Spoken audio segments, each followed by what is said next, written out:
inside of you changes everything. So Sarah, the floor is yours.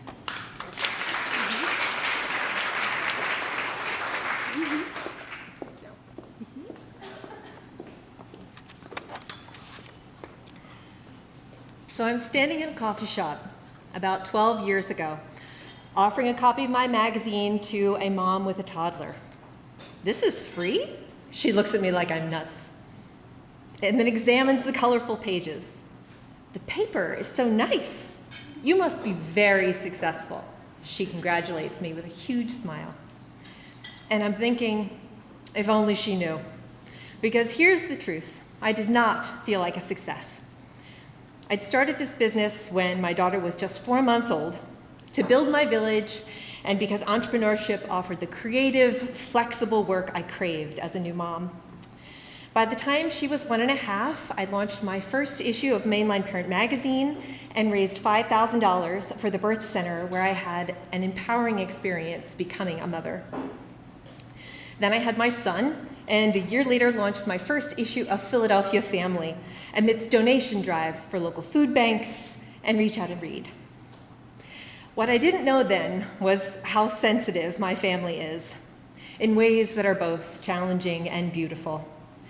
So while I was trying to serve local families and the sponsors who wanted to reach them through my website's stories and guides, email newsletters, magazines, and events, I was still figuring out how to support my own family's unique needs.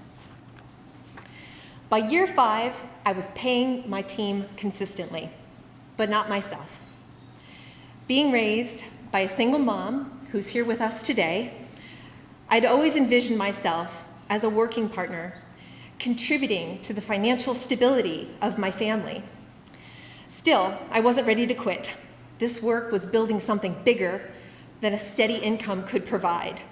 It was creating community, supporting other women-owned and family-focused businesses, giving my kids a front row seat to entrepreneurship and the lens to see me as a community leader. Persistence meant continuing without the validation of a reliable paycheck. Above all else, I always believed in the potential of my company, so I doubled down and worked harder. I was proofreading in bed, the cover over my head and a flashlight after getting the kids to sleep, trying to catch every typo. After that issue came out, I started receiving anonymous letters, actual torn pages from my magazine with corrections marking every mistake. I still have those letters today. I have them with me. They felt like proof that I wasn't good enough. I felt so ashamed and called out.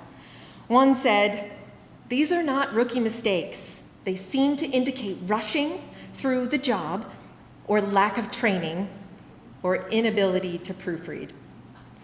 The worst part, in spite of our potential, they were right. I knew I could do better.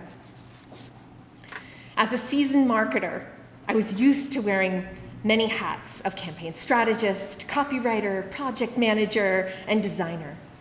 As a publisher, I loved nurturing our communities of readers and delivering tangible results for our clients, managing relationships, renewals, and turnover. I felt like an imposter as a boss, though, because I was always in the weeds of the business. I struggled with operations, hiring, training, managing a team. I avoided difficult conversations until situations became painful. It was hard to create systems and to use them consistently. Each failure felt like evidence that I didn't know what I was doing. But resilience isn't about failing, about never failing. It's about getting back up. My mom's mantra echoed in my head, "Don't ever give up." She had this drawing on our fridge for years of a frog choking a heron, refusing to be swallowed. That frog, she's persistent. I have it taped to my office door today. Then 2020 happened.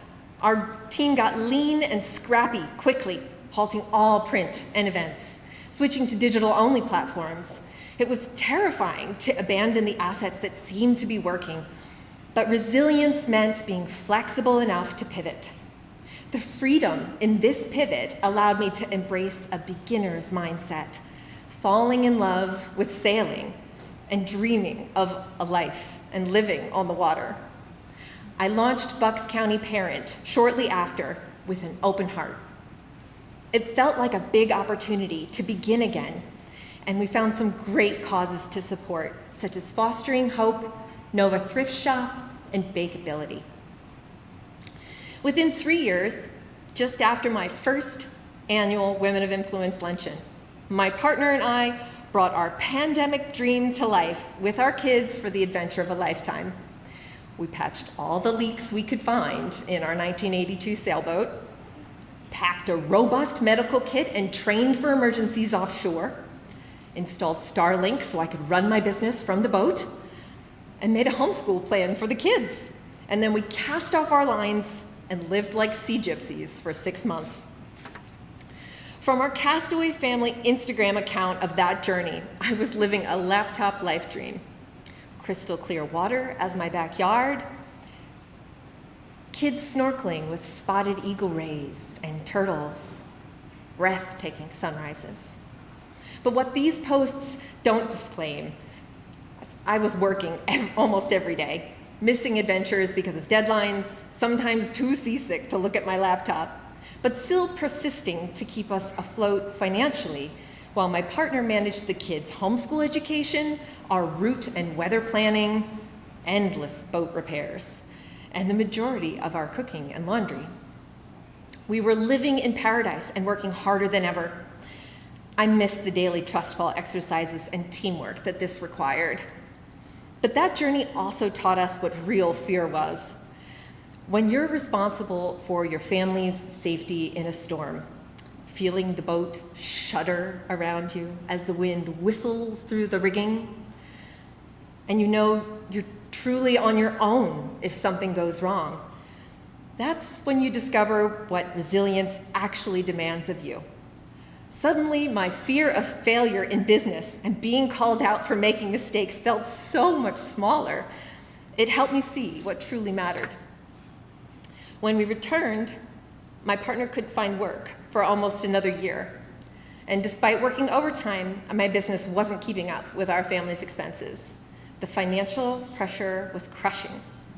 I started wondering if it was time for me to stop being an entrepreneur and get a real job, one with healthcare benefits, fewer hours, and less stress than I had working for myself.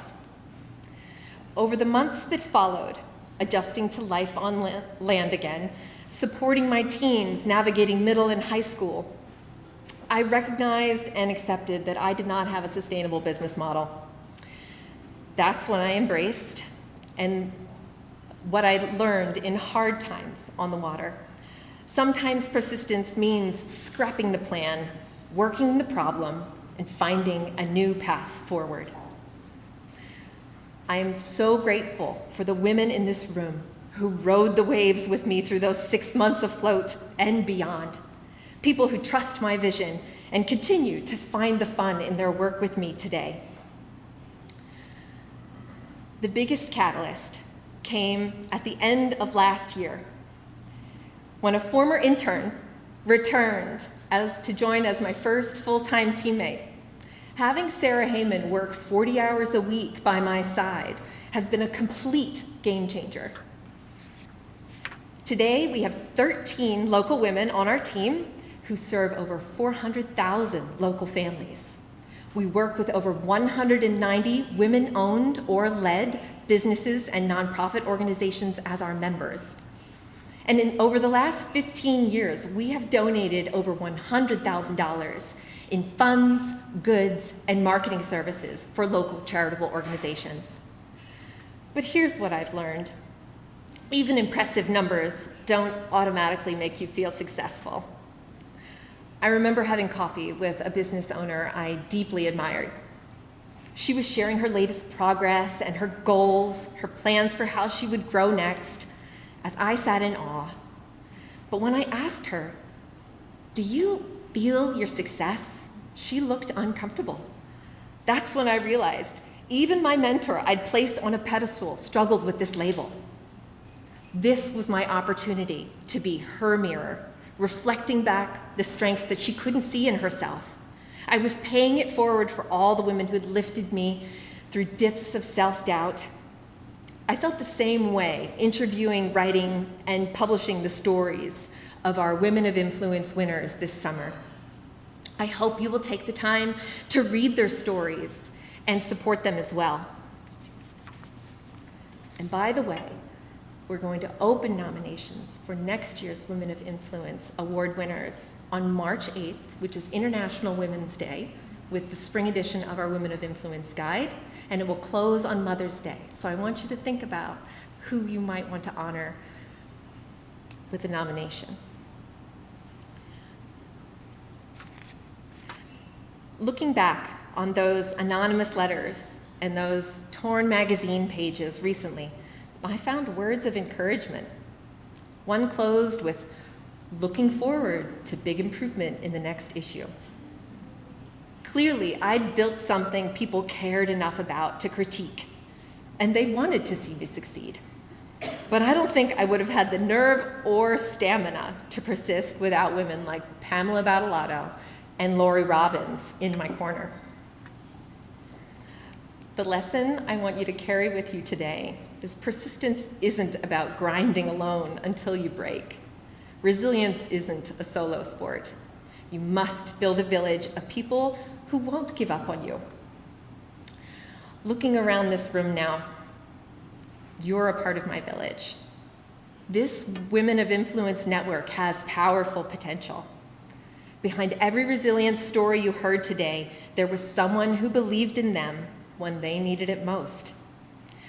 So if you're working harder than it looks from the outside, if fear is whispering that you don't belong, remember, don't ever give up, and don't let fear or labels get in your way. Build your village little by little, one relationship at a time, because that's how we all persist. That's how we build resilience together. Thank you.